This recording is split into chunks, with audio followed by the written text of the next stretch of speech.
Assalamualaikum warahmatullahi wabarakatuh.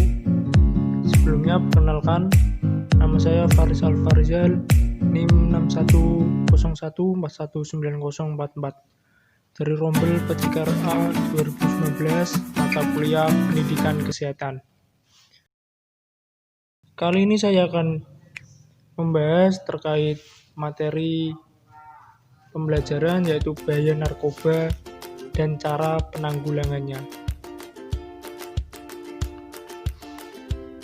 Yang pertama yaitu ada pengertian narkoba.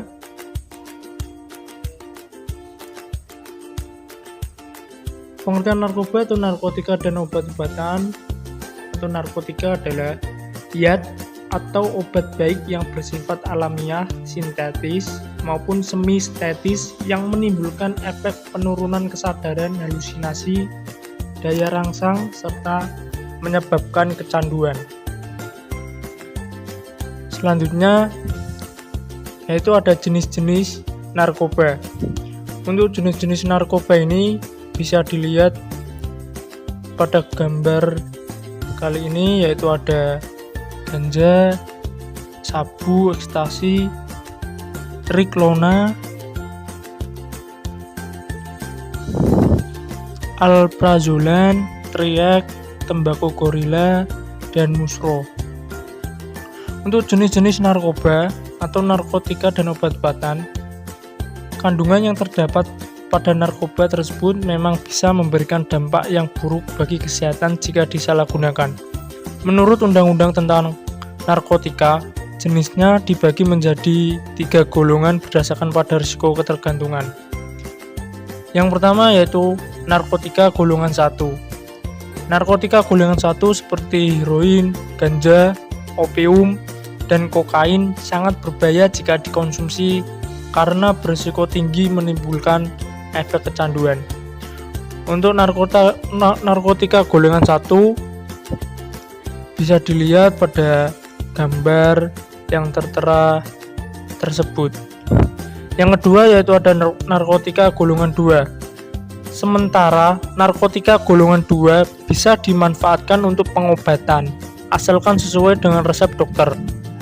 Jenis dari golongan ini kurang lebih ada 85 jenis.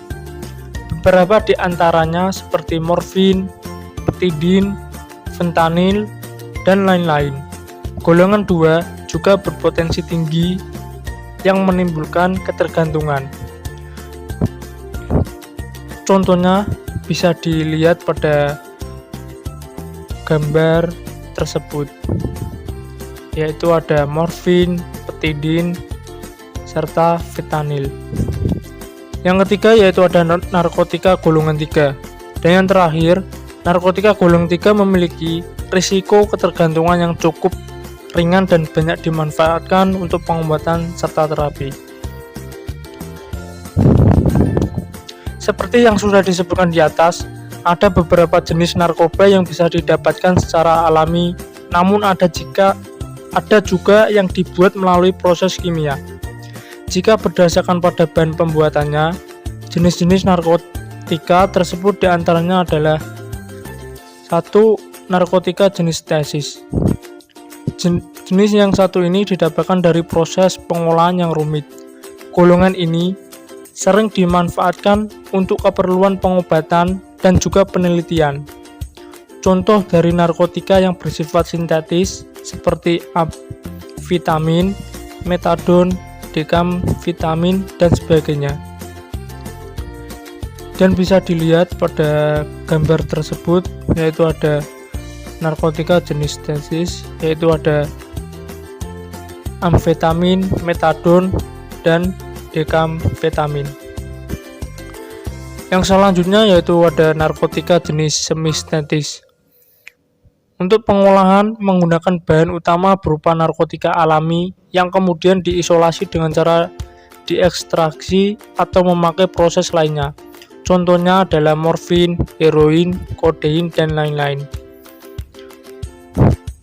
Untuk contoh narkotika jenis semi-sintetis yaitu bisa dilihat pada gambar tersebut. Yang selanjutnya yaitu narkotika jenis alami.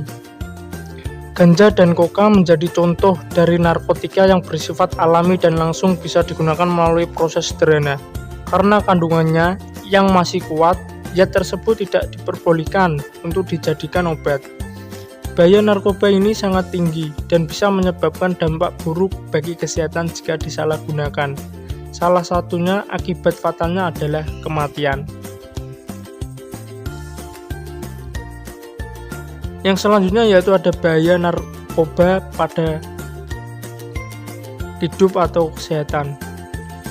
Yang pertama yaitu ada dehidrasi, yang kedua ada gangguan kualitas hidup, yang ketiga menurunnya tingkat kesadaran, yang keempat halusinasi, dan yang terakhir yaitu kematian.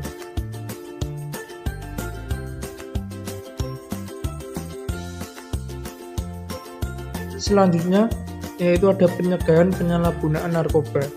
Yang pertama, peran remaja, pelatihan keterampilan, kegiatan alternatif untuk mengisi waktu luang seperti kegiatan olahraga, kesenian, dan lain-lain. Yang kedua yaitu ada peran orang tua, menciptakan rumah yang sehat, serasi harmonis, cinta kasih sayang, dan komunikasi terbuka. Mengasuh, mendidik anak yang baik, dan menjadi contoh yang baik. Setelah ada mengikuti jaringan orang tua, menyusun peraturan keluarga tentang keluarga bebas narkoba, menjadi pengawas yang baik, jalin komunikasi sejak dini soal bahaya narkoba, fokus pada hal yang positif, kenali pergaulan anak-anak, tanamkan nilai-nilai agama sejak dini, dan yang terakhir yaitu hadapi masalah dengan cepat. Yang ketiga yaitu ada peran tokoh masyarakat, yaitu ada mengikut sertakan dalam pengawasan narkoba dan pelaksanaan undang-undang, mengadakan penyuluhan, kampanye pencegahan penyalahgunaan narkoba, merujuk korban narkoba ke tempat pengobatan, merencanakan, melaksanakan, dan mengkoordinir program-program pencegahan penyalahgunaan narkoba. Masyarakat mempunyai peran penting di dalam usaha pencegahan dan penanggulangan penyalahgunaan narkoba. Untuk itu, tokoh masyarakat dapat melaksanakan hal-hal sebagai berikut. Yang pertama yaitu ada pahami masalah penyalahgunaan narkoba, pencegahan dan penanggulangannya. Amati situasi dan kondisi lingkungan.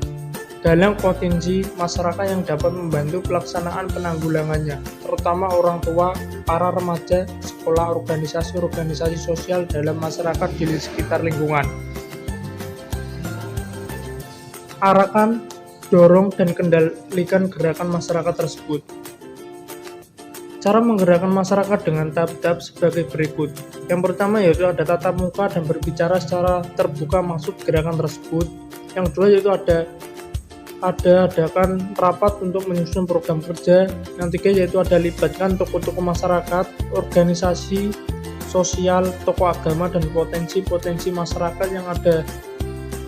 Yang terakhir yaitu ada beri pengertian tentang masalah penyalahgunaan narkoba, di mana masalah tersebut bukan hanya menjadi tanggung jawab pemerintah, tapi juga masyarakat. Yang selanjutnya yaitu ada faktor-faktor penyebab remaja menggunakan narkoba. Yang pertama yaitu ada faktor individu. Kebanyakan penyalahgunaan narkoba dimulai atau terdapat pada masa remaja. Sebab remaja yang sedang mengalami perubahan biologik, psikologik, maupun sosial yang pesat merupakan individu yang rentan untuk menyalahgunakan narkoba. Anak atau remaja dengan ciri-ciri tertentu mempunyai risiko lebih besar untuk menjadi penyalahgunaan narkoba. Yang kedua yaitu ada faktor lingkungan. Faktor lingkungan meliputi faktor keluarga dan lingkungan pergaulan baik di sekitar rumah, sekolah, teman sebaya maupun masyarakat.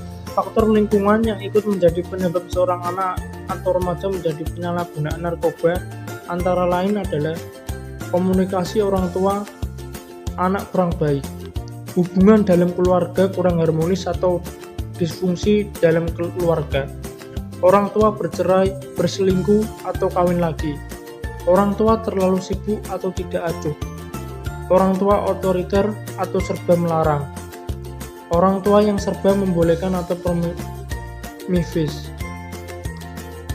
Untuk lingkungan sekolah yaitu ada sekolah yang kurang disiplin, sekolah yang terletak dekat tempat hiburan dan penjual narkoba, sekolah yang kurang memberi kesempatan pada siswa untuk mengembangkan diri secara kreatif dan positif. Adanya murid pengguna narkoba, lingkungan pergaulan, berteman dengan pengguna narkoba, tekanan atau ancaman teman, kelompok atau pengedar narkoba. Selanjutnya yaitu di lingkungan masyarakat atau sosial. Lemahnya penegak hukum, situasi politik, sosial, dan ekonomi yang kurang mendukung. Yang selanjutnya yaitu ada upaya penanggulangan narkoba. Pengguna narkoba yang sudah mengalami kecanduan tidak akan mudah lepas dari jerat barang tersebut. Diperlukan sebuah langkah yang cepat, salah satunya dengan menghubungi BNN di lembaga resmi pemerintah ini. Pendaftaran rehabilitasi bisa dilakukan secara online. Proses rehabilitasi nantinya akan dilakukan secara total agar pemakai tidak kembali memakai obat-obatan tersebut. Secara umum, ada 4 langkah yang dilakukan untuk mengatasi kecanduan narkoba, dan diantaranya adalah 1. Pemeriksaan. Pemeriksaan dilakukan tidak hanya oleh dokter, tetapi juga terapis. Pemeriksaan bertujuan untuk mengetahui sejauh mana kecanduan yang dialami dan adakah efek samping yang muncul. Jika si pemakai mengalami depresi atau bahkan gangguan perilaku, maka terapis akan menyembuhkan efek tersebut baru melakukan rehabilitasi. Yang kedua yaitu ada tahap detoksifikasi. Mengatasi kecanduan harus melalui beberapa tahapan, dan salah satu yang cukup berat adalah detoksifikasi. Di sini pengguna harus 100% berhenti menggunakan obat-obatan berbahaya tersebut. Reaksi yang akan dirasakan cukup menyiksa, mulai dari rasa mual hingga badan terasa sakit. Di samping itu, pecandu akan merasa tertekan karena tidak ada asupan obat penenang yang dikonsumsi seperti biasa. Selama proses detoksifikasi, dokter akan meringankan efek yang tidak mengenakan tersebut dengan memberikan obat. Di samping itu, pecandu juga harus memperbanyak minum air agar tidak terkena dehidrasi serta mengkonsumsi makanan bergizi untuk memulihkan kondisi tubuh. Lamanya proses ini sangat bergantung pada tingkat kecanduan yang dialami serta tekad yang dimiliki oleh si pemakai untuk sembuh. Yang ketiga yaitu ada tahap stabilisasi. Setelah proses detoksifikasi berhasil dilewati, selanjutnya dokter akan menerapkan langkah stabilisasi. Tahapan ini bertujuan untuk membantu pemulihan jangka panjang dengan memberikan resep dokter. Tidak hanya itu, pemikiran tentang rencana ke depan pun diarahkan agar kesehatan mental tetap terjaga dan tidak kembali terjerumus dalam bahaya obat-obatan terlarang. Yang keempat yaitu ada tahap pengelolaan aktivitas. Jika sudah keluar dari rehabilitasi, pecandu yang sudah sembuh akan kembali ke kehidupan normal. Diperlukan pendekatan dengan orang terdekat seperti keluarga dan teman agar mengawasi aktivitas mantan pemakai. Tanpa dukungan penuh dari lingkungan sekitar,